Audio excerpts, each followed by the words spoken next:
Joining us now as we head into the thick of the election season with just a little bit under a month now to go until Election Day. We're joined by Dave Dulio, the professor of political science at Oakland University and the director of its Center for Civic Engagement. Dave, thanks for being with us today. Hey, nice to talk to you, Tyler. Thanks for having me. Good to talk to you as well. Let's begin here in the state of Michigan. It's a big week in Michigan politics as we are approaching tomorrow, the first gubernatorial debate between Governor Gretchen Whitmer and her Republican challenger, Tudor Dixon. Looking at both sides of the aisle here, what are some of the key focuses for both of these candidates going into that first debate tomorrow night that will be hosted in Grand Rapids by Wood TV 8 at 7 o'clock as they try to get some momentum in these last few weeks before Election Day? Sure. Well, I think the strategies for the two candidates are going to be very, very different. And I think if we assume that the polling is correct that's out there, every poll that I've seen has got Governor Whitmer ahead. And it by varying numbers, right? But she's ahead. I think we can stipulate that. So her strategy is going to be sort of hold serve, right? And really not make any big mistakes. You know, you and I have talked before about comparing this race to the Virginia gubernatorial race last time around, where Terry McAuliffe made a huge mistake and it changed the nature of the race.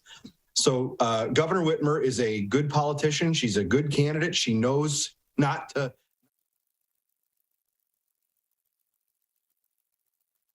be not making that big mistake. And it's going to be an entirely different focus for Tudor Dixon, right? She is going to go in and be aggressive.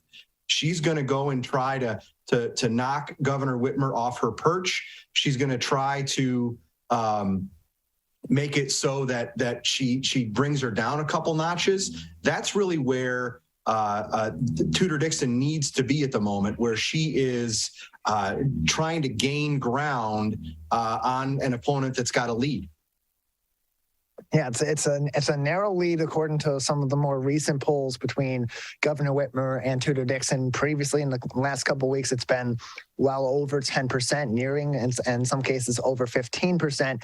Now it's down. The most recent poll I saw was about 6% of a gap between Governor Whitmer and a narrow lead over Tudor Dixon. So these debates definitely going to be huge for both of these candidates. For Governor Whitmer to really stick the landing and try to get herself reelected here, and for Tudor Dixon to gain some of that ground. And as we talked about last week, Dave, make some ground too in getting her message out there, getting her name recognition out there, as the Republicans continue to be significantly behind the Democrats in terms of advertising dollars and funding for this gubernatorial campaign, which is key for them as well. How does that factor into the aggressive strategy you're expecting from Tudor Dixon to get her name out there and really reach some of those voters that are on the fence about Whitmer or Dixon, or maybe we're considering not even participating in this election as independents that don't like either candidate? Right, and I think that what you'll see, right, is this two-pronged approach now from the Dixon campaign and her allies, right? There are ads that are now up on air, and it's probably not a coincidence that they're starting the same week that the first debate is going to be held. And, you know, it's a matter of resource allocation for sure. I'm sure they would have liked to have had the funding to start before, but they seem to be in a stance where they're going to try to make a game of this in the last month or so.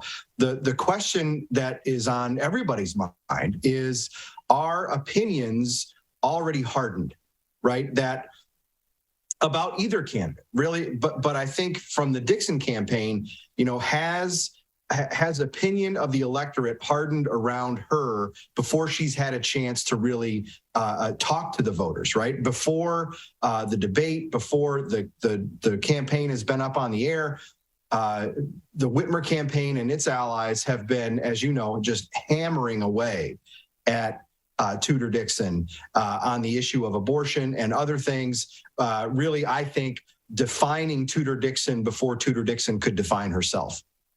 And maybe this is a broad question, Dave, but from your perspective, which one of these two debates, the first one being this week, Thursday, about 3.5 weeks from the election, the next one being on October 25th, that's going to be in the partnership, of course, between the Center for Civic Engagement and WXYZ TV or Channel 7 in the Detroit area. Which one of these debates do you believe is more important for both of these candidates to really make that big push and try to edge the other one out in this competition for governor? Yeah, that's an interesting question. I think, the importance of the second debate will change depending on what happens in the first one, right? So different outcomes.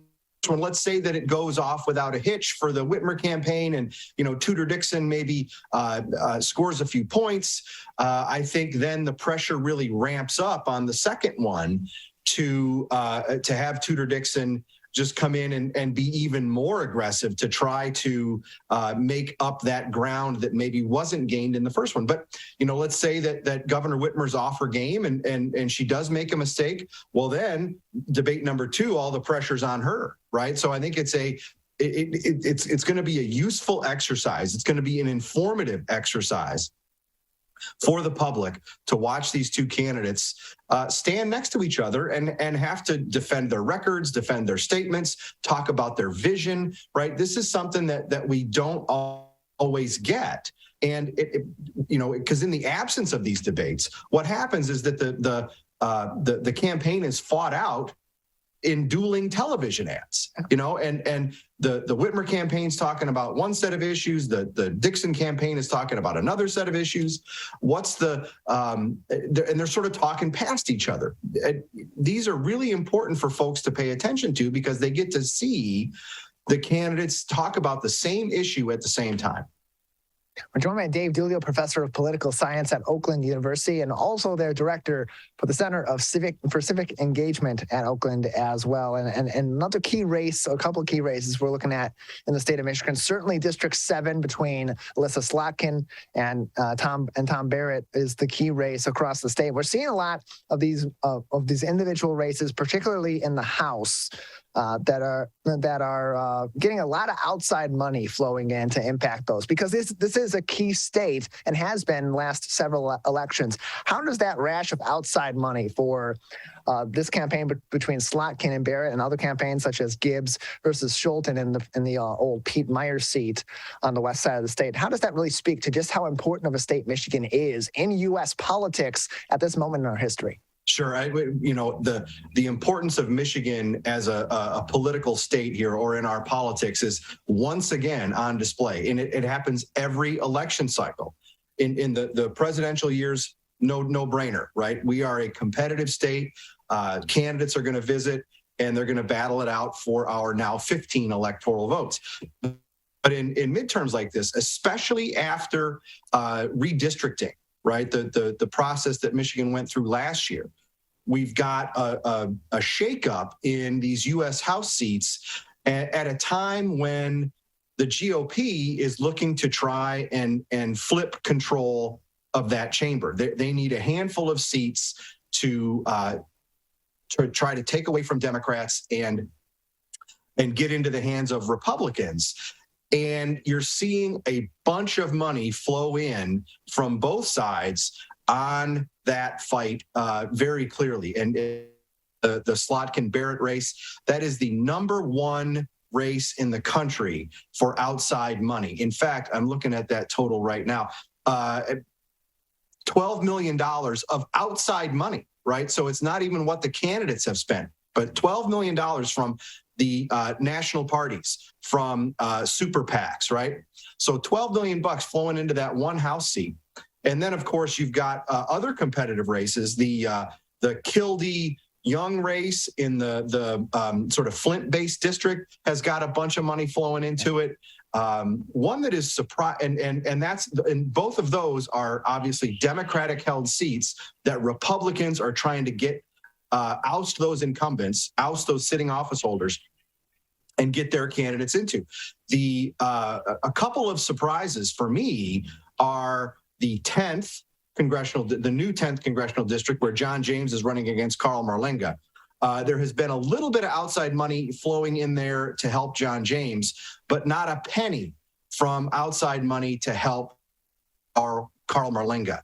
That tells me that the Democrats may look at that one as a lost cause, right? If they thought that that was going to be competitive, they would be pumping money into that. The other surprise, you mentioned the third, right, where it is Peter Meyer's sort of, it's not his old district because that's because the district is new, but that's where he ran, where Mr. Gibbs beat Peter Meyer in the primary. And of course, running against Hillary Scholten. There is, and I've told you this on this show before, it's my hunch that Gibbs is going to lose to Scholten.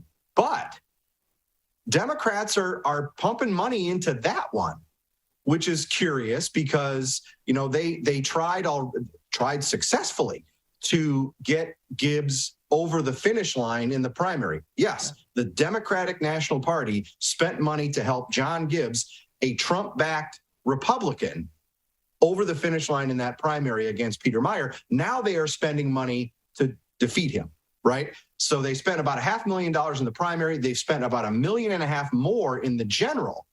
So, you know, is that a sign that they think that strategy from the primary might come back to bite them? We'll wait and see in about 3 weeks. Dave Dulio is with us, director of the Center for Civic Engagement at Oakland University and a professor of political science there as well. Dave, another minute or two with you before we'll say goodbye today. I want to give you an opportunity. Of course, we got the big debate coming up on October 25th with Channel 7 at the Center for Civic Engagement at Oakland University. Any other events come up or discussions with the Center for Civic Engagement that people in the community can engage in?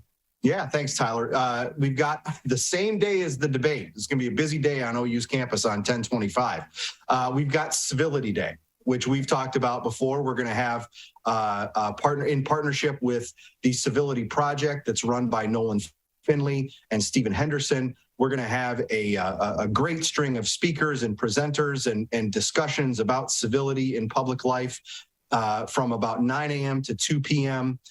Folks can register for that on the Center for Civic Engagement website, oakland.edu/CCE. It's free for the first 100 folks.